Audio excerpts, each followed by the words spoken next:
मातरम। आदरणीय श्री संजय सेठ भाई साहब, आपके मंत्रालय के साथ काफ़ी निकट संबंध रहा है कि मैं माननीय श्री राजनाथ जी का पॉलिटिकल और मीडिया देखता था किसी समय पे, तो कहीं ना कहीं पे डिफेंस के साथ एक बेहतरीन इक्वेशन रहा है मेरा।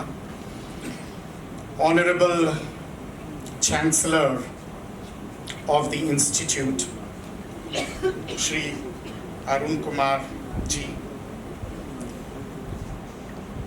Professor Partha Pratim Chattopadhyay, the Director of NIMT,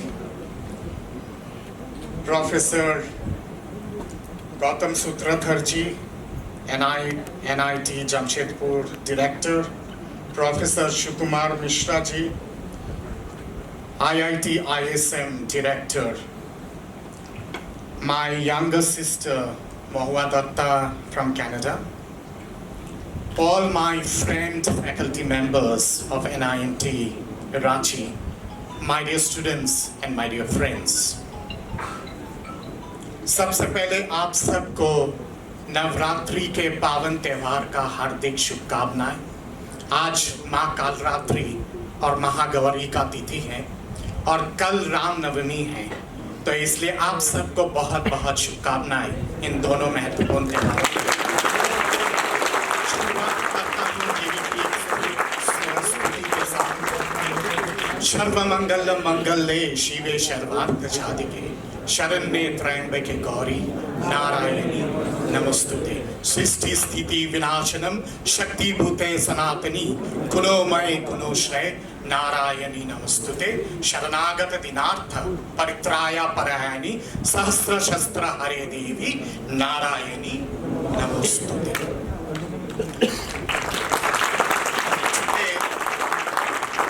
India is cascading at the international level as a super developed nation.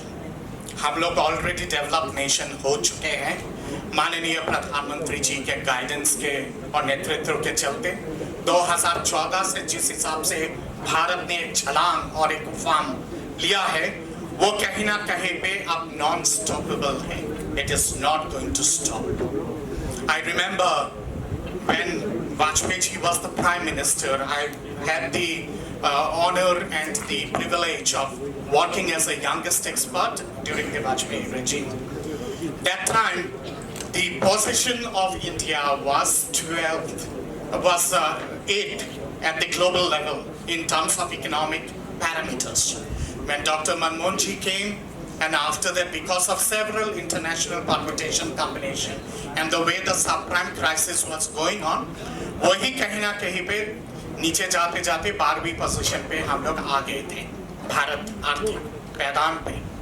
2014 से जब माननीय प्रधानमंत्री जी अपना कार्यकाल संभालना शुरू किया, since then the way we have galloped, today we are the 5th largest economic power of the whole world. We are the 3rd most powerful country of the whole world today. और मैं दावे के साथ कह सकता हूँ as an international economic expert, the way things are transcending and the way things are going, by the end of next year or beginning of 2027, we should be the 3rd largest economic power of the whole world. And if my calculation doesn't go wrong, by 2035, we should be the 2nd largest economic power of the whole world, and by 2040-42, we should be the largest economic power of the whole world. ये तो माननीय प्रधानमंत्री जी का उदारता है कि माननीय प्रधानमंत्री जी विकसित भारत के परिपक्ष में और 100 साल, क्योंकि 2047 को हम लोग 100 साल आज़ादी का महाउत्सव का कार्यकाल हम लोग पूरा करेंगे, तो उस हिसाब से माननीय प्रधानमंत्री जी कहते हैं कि हम लोग largest economic power of the whole world होंगे। पर मैं जानता हूं कि जिस हिसाब से हमारे देश के अर्थनीति, विदेश नीति और तमाम जिस हिसाब से गवर्नेंस का जो रफ्तार लगातार चल रहा है, उसके चलते मैं दावे के साथ कह सकता हूं कि 2042 तक we should be the largest economic power of the whole world. हमारे देश का सपना तब पूरा होगा जब हम लोग वाशिंगटन मॉस्को, बेजिंग, पेरिस या फिर आपके ट्रफलगर स्क्वायर में भारत का तिरंगा को लहराएंगे। वो सपना पूरा होगा तब हम लोग कह पाएंगे कि yes, we have once again achieved that glorious past, जब भारत हमेशा से नंबर 1 रहा है ऐसे विश्व जननी के हिसाब से। दोबारा वो विश्व जननी का स्थापित करने के लिए हमें ये काम करना है।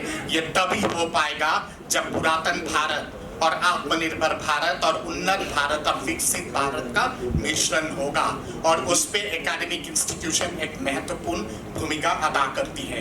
एक मिनट लेके अपनी बात खत्म करता हूँ। माननीय प्रधानमंत्री जी 5 चीजों के बारे में अक्सर कहते हैं। पहला कहता है कि विकसित युवा, दूसरा कहते हैं कि विकसित नारी शक्ति, तीसरा जो माननीय प्रधानमंत्री जी अक्सर उल्लेख करते हैं वो है विकसित ज्ञान, चौथा है विकसित इंडस्ट्री और पांचवा है विकसित किसान और विकसित मजदूर। ये पांचों चीज जब इकट्ठा होते हैं तो एक स्तंभ बनता है, और इसीलिए आप सबके ऊपर एक बहुत महत्वपूर्ण भूमिका है। और young generation, my dear friends, the students of this esteemed institution, you all are the brand ambassador of this dream of the honourable prime minister. तो आप सबके कंधे पे भारत के तिरंगा होना चाहिए। आप सबको रानी लक्ष्मीबाई, मीराबाई या तो फिर औरबिंदो, स्वामी विवेकानंद, नेताजी सुभाष चंद्र बोस या फिर महात्मा गांधी बनना है, तभी जाके ये विकसित भारत का सपना पूरा हो पाएगा। मैं कृतार्थ हूँ NIMT रांची के लिए कि आपने आमंत्रित किया है मुझे यहाँ पे, मुझे और मेरे सिस्टर को। Thank you so much. I wish you all the best in your career. वंदे मातरम। भारत माता की जय।